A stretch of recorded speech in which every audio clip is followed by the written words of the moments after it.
주인 집의 층간소음으로 인해 고통스러운 나날을 보내던 중 이대로는 도저히 이 집에서 못 살겠다 싶어 밤마다 너무 시끄러워 잠을 못 자겠어요.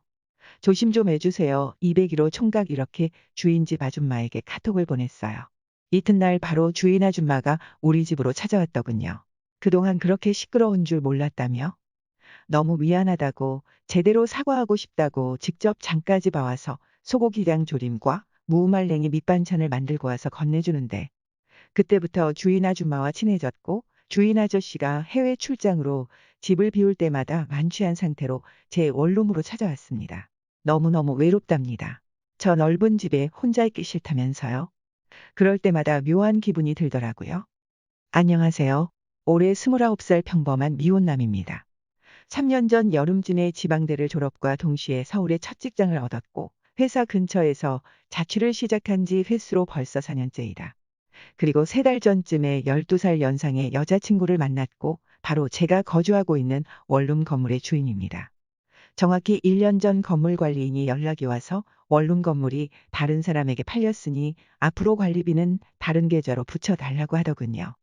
그리고 한 달 뒤 4층에 새로운 주인이 이사 들어오면서 새롭게 계약서를 적으며 잠깐 이야기를 나눴을 때부터 유부녀인데도 불구하고 매력적인 모습에 호감이 갔습니다. 그때 주인 아줌만 아이가 41살이라는 것도 그날 알게 되었죠. 외모도 제 눈엔 너무 예뻤지만 성격이 너무 유쾌하고 좋았습니다. 연상이라서 그런지 잘 챙겨주고 언제나 제 기분을 알아서 잘 맞춰줬죠. 처음부터 그녀를 여자로 생각했던 건 아닙니다. 제가 사는 곳은 파주시 모처의 다가구 주택입니다. 주변에 큰 회사들이 많아서 그런지 주로 혼자 사는 젊은 직장인 가구가 생각보다 많습니다. 사건의 발단은 주인이 새로 이사 오고 3개월쯤 지났을 때였습니다.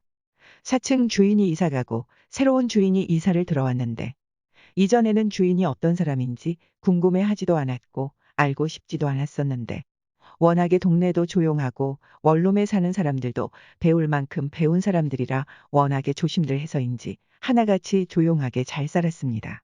신축 건물이라 그런지 층간소음 같은 것도 별로 없었고요. 근데 밤 11시경 정도였나? 아무튼 TV를 틀어놓고 있는데 웬 여자의 울음소리 같은 게 그것도 거의 사람 잡는 괴성이 들리는 겁니다. 초여름이다 보니 당연히 창문은 열어놓고 있었고요. 한참 재밌게 드라마를 보고 있는데 이게 무슨 소리야? 하고 처음에는 그냥 지나쳤는데 그 비명 같은 소리와 함께 삐거덕 삐거덕거리는 소리가 아주 반복적으로 들리는 겁니다. 도대체 어디서 나는 소리인지 근원지를 찾으려고 귀를 기울였습니다. 근데 그 소리가 점점 커지더니 엄청난 데시벨을 자랑하는 괴성이 들려오는 겁니다. 방충망을 열고 보니 그것도 우리 건물에서 나는 위층 주인 집에서 나는 소리였던 거죠. 주인 아저씨와 아줌마의. 그렇습니다. 처음에 저는 호기심 반, 기대 반, 이거 완전 흥미로운 데란 생각을 했습니다. 사람한테서 어쩜 저런 소리가 나는 거지? 주인 아저씨가 보통 사람이 아닌가 봐 등등 한 달 정도는 키득키득거리며 재미있어 했습니다. 그런데 문제는 주인 집 안방 바로 밑이 제가 사는 원룸이라는 겁니다. 이 개념 없는 커플이 시도 때도 없이 토요일 낮 2시, 3시경은 말할 것도 없고 저녁, 밤, 새벽 아주 시간을 가리지 않고 층간소음을 내는데 제 방에서는 너무 생생하게 들려온다는 겁니다. 보통의 여자라면 그렇게 창문을 활짝 열어놓고 주택가에서 그렇게 오바스러운 교성을 지를 엄두가 안 날 텐데 일부러 나 놀리려고 그러나 싶기도 하고 그때부터 주인 아줌마에 대한 분노와 동시에 강한 호기심이 생겨나더군요. 어느 날이었다. 퇴근하고 동료들과 가볍게 맥주 한잔하고 집으로 들어오는 길에 우연히 1층 주차장에서 주인 아줌마와 마주쳤다. 밤 9시가 넘은 시간이었는데 그녀는 공원에 산책을 하러 간다면서 나이키 운동복, 레깅스 차림으로 나오다가 나를 만난 것이다. 이 시간에 운동 가시나 봐요? 했더니 자기는 사람들 많이 없는 조용한 시간에 가끔 운동을 하러 나간다고. 그렇게 인사하고 집에 들어가서 씻고 누워서 드라마 좀 보는데 술을 어중간하게 마셨는지 뭔가가 아쉬운 것 같아. 입가심으로 맥주나 한 잔 더 하려고 편의점에서 캔 맥주와 안주거리를 사들고 집으로 돌아오는 길에 마침 운동 끝나고 집으로 돌아오는 주인 아줌마를 또 만난 거였다. 어머 총각도 만났네. 어디 다녀오는 길이에요? 네. 시원한 맥주가 한 잔 생각나서 집에서 한 잔 하려고요. 나도 시원한 맥주 한 잔 생각났었는데 괜찮으면 같이 한 잔 할래요 하는 거다. 겉으로는 당황하는 척 안에 혼자 마시면 술맛도 안 나는데 같이 마셔주시면 저야 좋죠. 하면서 속으로는 엄청 설렌다. 근데 아저씨는 어쩌고요? 괜찮아, 우리 집 아저씨는 며칠 전에 중국으로 출장 갔어. 한 달쯤 지나야 올 거야. 아, 그래서 한동안 조용했구나. 그날 늦은 밤까지 우리 집에서 맥주를 마시면서 이런저런 얘기를 하다가 보니까 올해 41살이고 애는 없이 10년째 결혼 생활을 알콩달콩 잘해오다가 얼마 전부터 남편이 잘 다니던 대기업을 때려치우고 중소기업으로 이직하면서부터 부부간의 갈등도 늘어났다고 하네요. 이유인즉슨 남편의 잦은 출장입니다. 술이 한 잔 들어가자 주인 여자는 내가 편해졌는지 남편과의 가정사를 하나 둘씩 꺼내놓기 시작했다. 남편이 대기업 다닐 땐 평일에 같이 집안일도 도와주고 주말엔 여행을 다닌다거나 쇼핑을 하거나 남들이 부러워할 정도로 늘 붙어 지냈답니다. 그런데 어느 날 남편이 갑자기 술을 먹고 들어와 다짜고짜 할 말이 있다면서 한다는 말이 이직을 하고 싶다는 거예요. 조건도 그렇게 나쁘지 않다면서 내가 동의 안 해주더라도 자기는 꼭 이직을 해야겠다며 폭탄 발언을 쏟아냈답니다. 아줌마 입장에선 청천벽력 같은 소리였죠. 며칠 동안 울어도 보고 때도 써보고 이직 못하게 하려고 남편에게 매달리기도 했는데 남편은 이미 마음을 굳혔다면서 중소기업으로 결국 이직을 하고 말았답니다. 근데 문제는 이직과 동시에 남편이 해외 출장이 많아졌다는 겁니다. 아줌마는 어릴 적 트라우마가 있어 사랑받는 것으로 존재의 의미를 찾는 사람. 언제부터였는지 정확히는 모르지만 옆에 남자가 없으면 불안했답니다. 어릴 적 아버지의 외도로 집에 들어오는 날보다 안 들어오는 날이 더 많았던 가정. 항상 아버지를 욕하지만 마음 떠난 아버지를 평생 못 놓았던 엄마. 무남동녀였던 아줌마의 어린 시절은 아무도 보살펴주지 않았답니다. 근데 어른이 되고 나니 남자들이 자기를 좋아해주고 관심 가져주고 자기를 위해 아낌없이 돈을 쓰더랍니다. 그때부터 의지하게 되고 이성과 헤어지게 되면 불안해서 새로운 남자친구를 찾게 되었다는 거죠. 근데 남편이 하루 이틀도 아니고 짧게는 일주일 길게는 한 달 동안 해외 출장을 가 있게 되니 아줌마의 불만은 점점 커져만 가게 되는 거였죠. 신랑이 혹시 나한테 권태기를 느끼는 건 아닐까? 어린 여자와 바람이 난 걸까?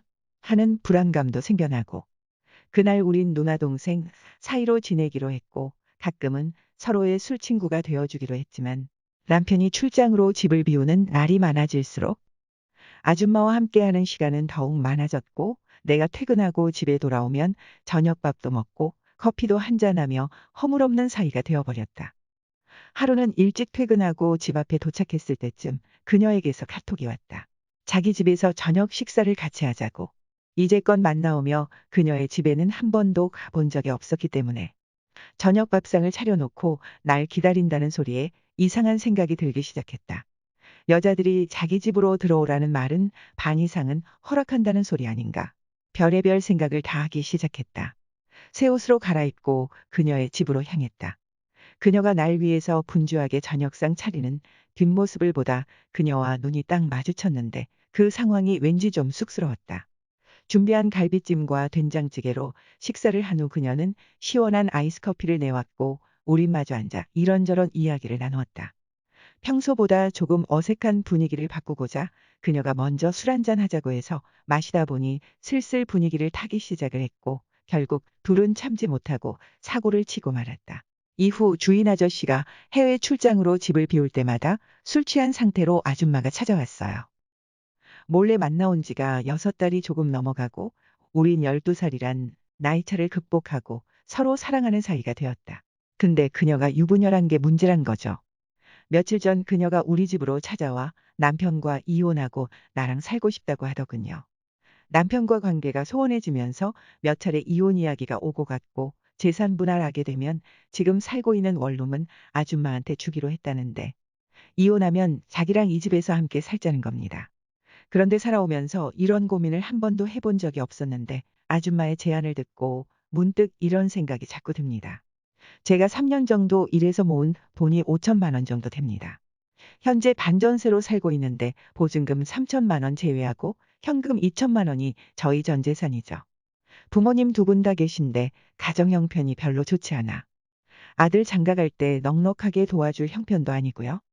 경기도 지역 아파트 전세도 3억 넘는 현실에서 나이 30에 가진 거라곤 5천만 원 정도. 너무 고민이 됩니다.